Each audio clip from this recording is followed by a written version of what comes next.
Right, we're with Nealon from the Museum of Arts and Digital Entertainment, and today he's going to tell us about the changes regarding to the museum since my last visit here last year. And I understand that the museum has expanded. Big time. Yeah. So we've recently got a rather large donation from Will Wright, a creator of SimCity, a luminary in his own right. And he was so impressed with our early attempts at education, he gave us this money to expand our classroom, which we have right over there. I don't know if you want to follow me, but the classroom is actually quite a large expansion for us. It's a whole other room that we've purchased. It's monthly, of course, so we're renting it out. But right here is kind of a lounge area. Not much to be seen at the moment. This is going to be cleaned up. This is also going to be a storage area. Kind of be turned into a little bit of a lounge. But the big deal is right in here, where we've set up a pretty advanced, for what we have, for everything that's been donated, classroom here. We teach Android programming classes, Scratch classes. Scratch is a programming framework developed by MIT to teach children on how to program. We have a video game writing class, and we also have an audio class, and that's what we do with these keyboards here. So this is where the majority of the money that was donated from Will Wright and also from Kickside. This is where the majority of the money went, right in here. I see. So, this is practically a major upgrade from when you started. Absolutely, huge upgrade. Yeah, and when we first started, we wasn't sure if education was the right avenue for us. But after we received some very positive feedback from people like Will Wright with our earlier attempts, we've decided to kind of go full out and expand upon it. We also would like to mention that most video game museums or electronic museums don't make education one of its priorities. It's a very difficult thing to do, to arrange, to set up the facilities for. And that's one of the things that we're trying to actually buck as a trend. We're trying to incorporate education into what we're doing here as a museum, because we really feel that for people to understand interactive media, that we need to have the facilities available for them to learn how to create it themselves. It's not just as easy as making a film or painting a picture. Video game is a mixture of all those different art forms, and you need specific training on each one. It's really kind of depending on what you want to do, it's kind of hard to just jump right in. So we're trying to make that a little easier for people to make it more accessible, to make it less scary to program a video game. So, how successful have the classes been so far? Well, we're not charging money for them, so in terms of dollar signs, not that successful. But in terms of minds that have been enriched and lessons learned, extremely successful. In fact, we've already had, I would say, a dozen classes in this room with all the different subjects I described. And it's been very, very successful. We've had great feedback from adults and from children alike. About what they're learning here and what they're finding that they're capable of doing just with a little bit of education. And what are the ages? What are the age ranges again? So generally the age ranges are from 8 to 12, roughly. It depends. When we have a summer camp, we have a very strict age range between 8 and 12 there. But during these classes, actually anyone can join. They're free. So during our writing class, we actually had a few adults that showed up because they were interested in video game writing. It's kind of a grab bag. But when it comes to the programming like Scratch and Android, it's been generally 8 to 12. So about the adult side of the programming, can you tell us a little more about that? Well, right now, all of our programming classes are geared towards younger aged people. If adults would like to join in, to learn about what's going on, that's welcome. We currently don't have any classes that are designed specifically for adults or older people, but we are working on a class in 6502 programming. The 6502 is a Nintendo microprocessor. We're currently working on a curriculum to teach people how to program that, and that will definitely be that will not be that will definitely be for adults only.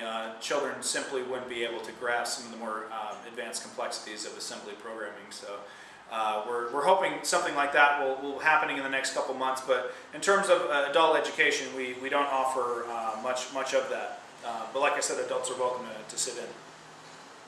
So, can you tell us about the summer camp that you held a few months ago? So yeah, the summer camp unfortunately wasn't as big of a success as we had hoped, but it was generally a success when it comes to people who did show up, who did decide to follow through and make it happen. They enjoyed it very much. It's a week-long crash course in Scratch. Of course, you don't spend the night or anything, but you definitely get a full-on curriculum from day 1 to day 5, and it went very well. We had to scale back some of our earlier scheduled classes because we just didn't have enough people, so we had to consolidate those people into some later dates. But after those logistic things were ironed out, the summer classes were great. And we're hoping to do, and that was with our old facilities. That was before we had these new facilities here. So we're hoping with these new facilities that we'll really be able to expand and make it something truly impressive. So, how much of the collection has expanded from the time, actually from last year to this year? Well, so we've acquired a lot of interesting things from last year to this year. We got an Apple II GS. We got a bunch of Nuon. If anyone remembers what the Nuon was, we got a bunch of Nuon hardware and software. Some very interesting dev consoles were given to us. We're not sure if they're dev consoles yet, but we got to take a second look at those. And we've received hundreds of games of all different kinds of platforms from all different kinds of people. Who generally the people who give us equipment and games, they don't want to throw it away. They don't want to give it away to Goodwill. They want to know that it's being used and that it's being loved and taken care of. So yeah, we've received hundreds of donations since last year, and we actually just recently started. I've spearheaded the project of starting getting all of our hardware cataloged and inside of a database, because right now it's just our software. So we're catching up there, but people have been very generous and very kind, and we've had an ever expanding library since last year. It's really great. I see. So, what was I going to ask again? So, how far do you plan to expand? Well, right now this is it in terms of expansion, but we are always keeping our eyes open for a storefront location in Oakland, where we would prefer to have something on the bottom floor with a storefront or something like that, so that we could have increased foot traffic. But unless we're not really too hot to move around right now, because we've been given a very good deal with rent here. And the logistics of moving to a new location might prove to be less beneficial than just sticking around. So we're just keeping our eyes open, and we're happy with this expansion. And that's about here. We'll turn on the light so we get some better light. And that's about all we got, right now. But hey, if we receive $1 million donation, we'll be expanding pretty quick, I assure you. So about downloadable games. How are you going to deal with it in the near future? Yeah, so that, the whole idea of preservation and, keeping things in a workable matter, in a workable state, is very important for a museum. The challenge of preservation with digital content is actually not that large of a challenge. We haven't actually started tackling that, but I think the biggest challenge would be the licensing, because it's not a physical copy, and because you have the rights to use that digital copy, depending on what you've purchased, what kind of license you've purchased for that software. It's going to be an effort of preserving not just the bits, the zeros and ones, somewhere on a hard drive or disk or something, but it's going to be also preserving the fact that you've purchased this item, or that this item actually has been purchased in the past, because you can't it's hard to preserve something that has lockdown DRM that requires a license server for you to actually get in there and play.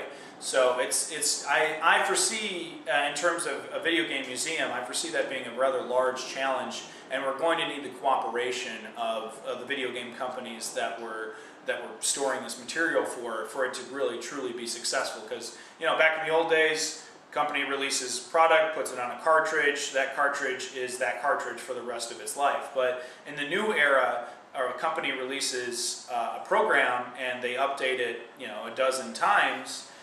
What version should we preserve? Do we preserve version 1 to version 2 and everything in between, or do we just preserve version 2? And how are we able to play that in the future legally according to the rights that are given to us? So there's a lot of hurdles and challenges there. But right now it's not a concern, but I think in 10 years, hopefully when we're a little bit bigger, it'll obviously, because everything will be digital, it'll be a much larger concern. So in the near future, you might have like version of, let's say, Warcraft 3, and then you get another version of Warcraft 3, and then you're like, which version of Warcraft 3 do we have? Yeah. And which one do we want to put on display, and that type of stuff. It's just like my very rare copy of StarCraft 1 version 1, with all the hacks, bugs, glitches, and all that other nonsense that people just don't want to put up with. Yeah, so like the rule for us when it comes to that kind of preservation is like with your example, I'll take your example. So if the company released a printed copy version of StarCraft 1.0, then yeah, that needs to be saved. But if they then released, version 1.5, also retail, both of those things need to be preserved. But let's say company releases StarCraft 1.0 and then releases a software patch, a downloadable only software patch, not a retail, nothing like that, no SKU. It's our job to make sure that we have that file. But in terms of like preservation importance, it's more important to get the physical media secured. And when we're presenting some things, if we were have StarCraft as an interactive exhibit, we would have it the latest version, basically the latest official version that the creators felt was the final version of it, just to have respect for the creators, and that the little touches and fixes that they made are represented as well. So we would show StarCraft version 1.5 if we were displaying that. Same goes with any other version of the same game. Exactly, pretty much, yeah. If we try to present like the latest version. Now, we haven't had too many opportunities to actually display PC games that are older, that are past the 90s. Basically, everything we've shown, like Commander Keen and whatnot, is right out of the 80s or early 90s. So we haven't run into too many issues like that in terms of versioning, and the differences between them. But I think as a general rule, we would show the latest patched up version. And also in terms of curating, in terms of preservation, we would want to make sure that the digital patch is saved on a redundant NAS or something on a RAID, something very secure, and that the physical media itself is also preserved. That's the goal. And how many beta and alpha copies of a certain game have you gotten so far? You mean like of one game, or just in general, how many alpha and beta copies of anything that we have? Anything. Yeah. So I would say we have maybe 50, 60 in terms of just software, because we do have at least a dozen different dev consoles. Like we have a dev GameCube, we have a dev Xbox. We're currently looking for a dev Nintendo, if anyone wants to donate one.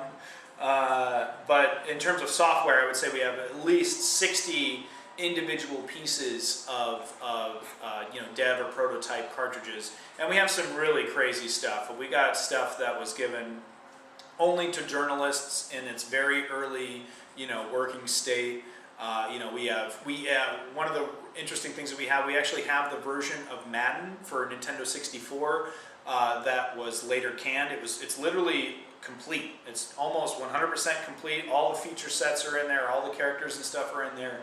But they decided to not release it until the next year when they had a brand new engine for the Nintendo 64. So it's completely, unheard of Madden 64 version. So, and we have lots of different items. I guess about 60. But one of the things that I'm doing is actually I'm doing a full audit of our collection so that we can better take care of and keep track of these various prototypes and demos and promotional items, because there's no official SKU, there's no barcode, so you can't just plug it into our collector's database, because it uses barcodes and SKUs to figure out stuff. So we have to come up with our own databasing system. And right now we're using Google Docs. Hopefully we'll move on to FileMaker. If anyone's a FileMaker developer and they want to stop by, we're looking for you. And what about DLC? DLC? DLC for all sorts of games. I'm sorry, I don't know what you're talking about. Downloadable content. Oh, DLC. Yeah, so we haven't started preserving that. We actually don't have the hardware. What we need is a massive server with 100, with like 3-4 terabytes worth of storage. And we also need to make sure that that's rated up properly and has a redundant cloud backup and everything so that we're actually preserving it. Because you're not preserving something if you're just throwing it on a hard drive. Because of all the inherent risks that can affect a physical hard drive. So you're actually not preserving anything. To create the proper preservation framework for digital content, it's going to be probably at the end of the day it'll cost $50,000 or something like that. It'll be very expensive, and like I said, it's not just downloading it and putting it on a server. We're going to need the cooperation of video game companies to lease out and give us permission to store this data for them, because it's all about who the original license holders are when it comes to digital content. So that's a huge challenge that I don't think we're ready to tackle yet, but once we actually get ready for that, it's going to be quite the challenge to do that correctly. Especially for all those Call of Duty games, which people are still playing right now. Exactly. And then let's say somebody wants the map pack, but then let's say the company went defunct, and somebody needs the map pack and says, we need the map pack for, let's say, the original Modern Warfare, because I never got a hold of it. Yeah, exactly. And hopefully, as a museum, we would be that depository for that information, so you could come here and have access to that information one way or the other. That's the end goal. Like I like to say that we were trying to be the Smithsonian of video games. Right now we're looking more like the Stanford of video games, which is great, but hopefully once we get more resources we can start really thinking about preservation and how we're going to, like a true museum would, preserve these items not just for the next decade or 5 years, but for the whole history of humanity. Hopefully we can keep these pieces in their working state forever. Especially if you're able to get a hold of that unreleased version. That unreleased DLC of Hellgate that was never released to the general public. Yeah, so stuff like that, we are constantly begging, people who have worked for video game companies that have gone defunct. We're begging them for their notes, their, whatever development materials that they still have saved somewhere in an attic somewhere that they want to, give us for that preservation, reason, because we want to have not just the end product, we want all the materials that went into the creative process of making it. Because it's like I said before, with video games, it's not just one art, it's a convergence of multiple art forms coming together, and there's usually a lot of supplemental material that's created that isn't put into the final game, and that's actually very informative because it actually tells you how the creators went from point A to point Z and why they made the decisions that they made throughout. It's very, very important. I would put it, as important as, say, for preserving a movie, it'd be like preserving the original script, maybe the script that the director had in his hand and the notes that he made on the script. It's as important as that when it comes to video games. And so if the creator of that, defunct DLC that never came out, has a copy somewhere and, they want to give it to us, to preserve and keep track of, then that's what we're looking for. We'll take that in a heartbeat. If you've got a whole garage full, we'll take it. And And what's the status of the Vectrex? The Vectrex, yeah, our poor Vectrex that was wonderfully donated was actually, it broke during GDC, and that's just the nature of the poor device. It's very old.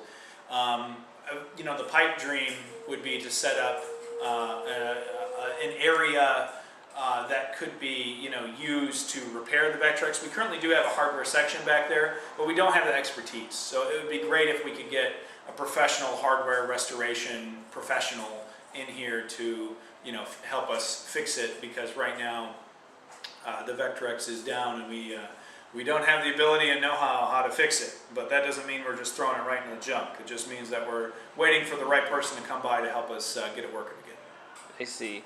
And about indie games? What about them? How are you going to preserve indie games? Well, most indie games, they're coming in a digital form, so it'd be like, what I said earlier in terms of, licensing and things like that. And a lot of indie games make it easier on us because they release them for free, so they're free, and so they're free to take. That means that they're free to preserve in their form, and that's great. If we have the artist's permission, that's even better. But if it's freeware, then we can just take it for free, and as long as we're not selling it for money, it's all good. But one of the things that I'm interested in, and what I would like if our name could get out there more, would be for the physical copies that indie companies do release, the special edition Kickstarter versions and things like that. If they could, send us those for preservation, that'd be great. But we don't have the money to be keeping track of and acquiring and buying all this stuff as it comes out, So it's really up to the company to send us anything if they make it physical. But if it's a digital form, like I said, it's a licensing thing. And what about the preservation of mobile games that are only meant for cloud systems? Yes. So actually, that's a great question, because the internet has actually done a great job of this, and we're going to have to catch up to the internet. There are whole groups of people on the internet who have taken great pains to keep track of and have digital copies of the JRE package files that, because they're old Java applications that we used to run on the Symbian OS and things like that. So they've done a great job of doing that. And I think once we become a larger institution, maybe in 10 years, we could start thinking about preserving mobile game titles as well. And one of the exhibit ideas that I've had a while back was to actually show games, show well-known games, but being played in very strange ways. So one of the examples I had was the Tetris that was on the iPod. You'd use the click wheel. So we're hoping to have the resources available to, of course, preserve and also show in exhibit form mobile titles. But we're not there. Like I said, we'll probably be there in about 10 years. So have you thought about preserving Tiger games? Absolutely. We have a few of those toy handhelds, the LCD games. But yeah, those are definitely video games, and the Nintendo Game & Watch is also a great example of those. So yeah, if someone were to give us a huge box of Tiger handhelds, and after playing them for hours, I'm sure we wouldn't be giving them away, because those are definitely video games.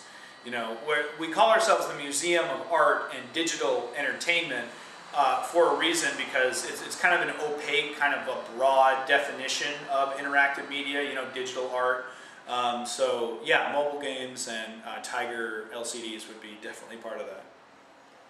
And internet.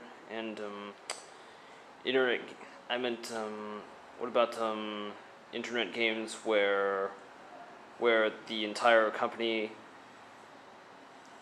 where the company has went defunct, but then people still want to use the internet functions of those games. Let's take, for instance, the original Command and Conquer games, where you were able to play the thing online, but then the service has since been defunct. Yes. So this is actually personally one of the things that I've been wanting to do, is to kind of create, like a system where we would have a team of programmers that would reverse engineer these games and then create server architecture. And if the company refused to give us that information, which is highly likely, either the company doesn't want to give out proprietary network and software that it created for the specific game, or it just threw it away after it shut down the servers and, you know, never thought twice about it and it doesn't exist anymore, so you have to reverse engineer it. So, you know, that once again, that would be something that we would love to do, and we actually are doing in a very, very small scale. We actually have a Quake 3 server set up, so there is a way to connect to it, to us through there. But we would love, I mean, personally, I would love, you know, having the ability, the facility, the personnel available to resurrect, you know, games like Resident Evil Outbreak for PlayStation 2, you know, or Phantom Dust for Xbox Live. Those are wonderful multiplayer experiences that, you know, you can't experience again until someone comes along and makes it happen. So that's another 10, 20 years down the line, you know, after we're a full big institution and all that, hopefully. Especially Halo 2, where they shut that thing down. Exactly. I mean, so to resurrect Xbox Live would be an immense task. It would be so expensive, and we would need the cooperation of Microsoft, and we would also have to think about, you know, server fees and how are we going to do this. And so something like Halo 2 would be a massive challenge, because we're not just retrofitting like a PlayStation 2 individual network architecture. We're literally retrofitting Xbox Live in its earlier form, you know. So that kind of can of worms, I don't know if that'll ever be opened. Yeah. So it's going to be a very huge project if you're able to get it up. I mean, I'm literally talking millions of dollars to do something like that. To do it correctly, to make it a service that, you know, people can connect to and have fun and enjoy it. Yeah, it would cost millions of dollars. And then we have to also consider about all those other people who are still out there who just still want to play Halo 2 online. Yeah. Luckily, though, with Halo 2, you can still play the PC version online. So there's still hope for Halo 2, but, you know, there's a lot of it. Like I said, the Phantom Dust is probably the one that stands out in my mind when it comes to Xbox games that are really, it's just sad that it's, you know, it's the servers are down, because Phantom Dust is, if you've never seen it, I tell the viewers that I would YouTube that, because it's really quite impressive. And you can still play two-player local co-op, but man, Phantom Dust back in the Xbox Live days, it's hard to compare. So what was Phantom Dust again? So Phantom Dust is an amalgamation of third-person action and card-based battling strategy. So you select your cards, which are basically magic spells, and you have a deck of those, and then you run around in a third-person environment, fully destructible, by the way. Like craters and stuff will explode when you land from high elevations and stuff. So very stylistic and anime-ish, you know. And you're flinging fireballs and spells at people, and the walls are blowing up around you, and it's very tight and arena-based, and you know, the art direction is also interesting. So it's just it's just one of those things that you can enjoy the single-player aspect of it. It's fun, local multiplayer, but really where the game truly shined and where it was, you know, the focal point of its development was the multiplayer aspect, and that is unavailable. It's a shame. Yes. It is a real shame that it has gone down. It's a damn shame, yeah, it sure is. And thanks for your time. Okay, great. Thank you. Thank you too.